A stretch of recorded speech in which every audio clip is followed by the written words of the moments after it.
Bonjour. Aujourd'hui, nous allons aborder le sujet du RGPD ou GDPR. Ce fameux règlement qui est sorti déjà en 2016 et qui est en application depuis 2018, le 25 mai 2018. Je vais aborder donc ce sujet de manière succincte et aussi essayer de répondre aux questions les plus importantes que les entreprises peuvent se poser et d'expliquer le rôle que joue le RGPD ou GDPR au sein de nos organisations.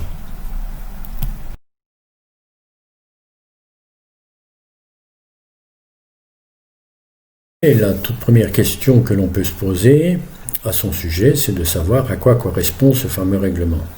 En fait, ce règlement, c'est un règlement européen sur la protection des données qui oblige toutes les entreprises et les administrations à respecter certaines règles concernant le traitement des données à caractère personnel, et son non-respect peut entraîner des sanctions administratives.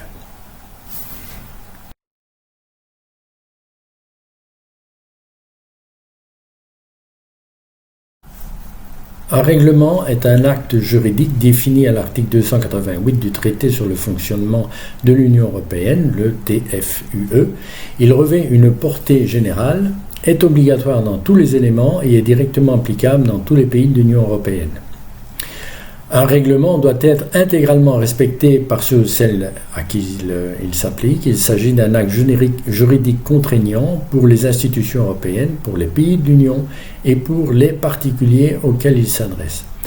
Le règlement est directement applicable dans tous les pays de l'Union européenne. Cela signifie qu'il s'applique immédiatement en tant que norme dans l'ensemble des pays de l'Union, sans devoir être transposé en droit national. Il crée des droits et des obligations pour les particuliers qui peuvent par conséquent directement l'invoquer devant les juridictions nationales. Il peut être utilisé en tant que référence par les particuliers et dans le rapport avec d'autres particuliers des pays de l'Union européenne ou des autorités européennes. Il est applicable dans tous les pays de l'Union européenne à compter de la date de son entrée en vigueur. Rappelez-vous, je vous ai dit que le règlement était sorti le 25 mai 2016, qu'il y avait une période transitoire pour laquelle les pays devaient éventuellement faire le nécessaire pour le transposer en droit national et prendre toutes les mesures nécessaires, et il était d'application en date du 25 mai 2018. La date définie dans l'acte ou à défaut dans les 20 jours après sa publication au journal officiel. Ces effets juridiques s'imposent dans l'ensemble des législations nationales et de manière simultanée, automatique et uniforme.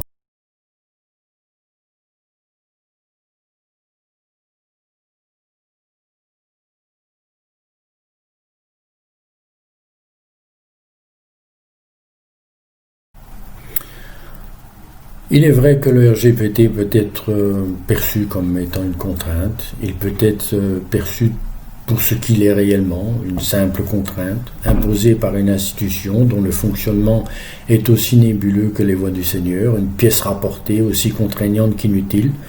Ça, c'est la façon la plus pessimiste de voir ce qui pourrait être aussi une opportunité.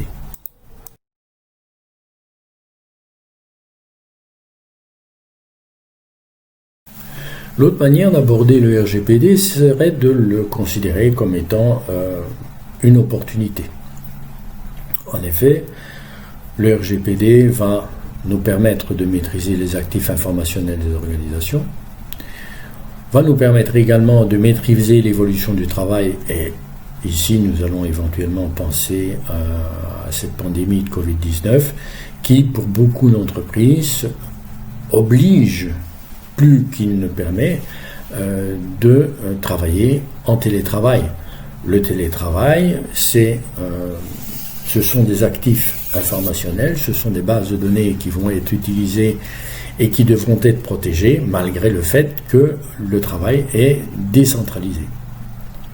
Nous ne pourrons pas nous étendre sur ces opportunités qu'en fonction des organisations pour lesquelles nous interviendrons. C'est-à-dire que si jamais maintenant vous faites appel à nos services, là à ce moment-là on pourra s'étendre sur le sujet, mais ici ce n'est pas l'objet de cette vidéo.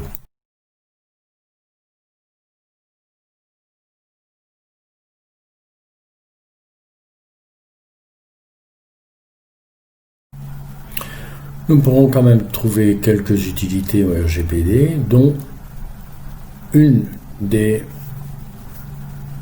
plus importantes, je pense, est de pouvoir revérifier les bases légales de l'ensemble des processus de l'entreprise. Je pense principalement à la sécurité, je pense également à la gestion des ressources humaines, je pense également éventuellement à revoir les conditions d'achat, de vente, etc., etc. Donc, d'avoir un regard et un balayage complet sur les bases légales de l'ensemble des processus de l'organisation.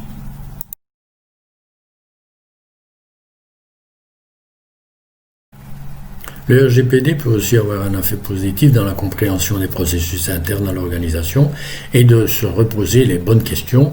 Pourquoi on fait les choses, vers qui les informations vont y aller, pourquoi ont-ils besoin de ces informations, donc de permettre bien entendu à l'entièreté des collaborateurs de se reposer les bonnes questions et de savoir ce qu'ils font et pourquoi ils le font.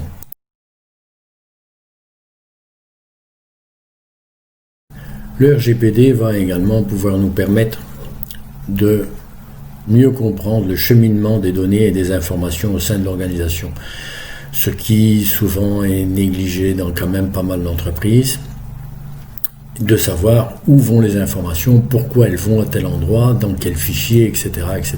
Donc ce sont des points qui sont également abordés dans les RGPD et qui vont nous permettre, bien entendu, d'avoir une meilleure vision du fonctionnement et du cheminement de nos informations.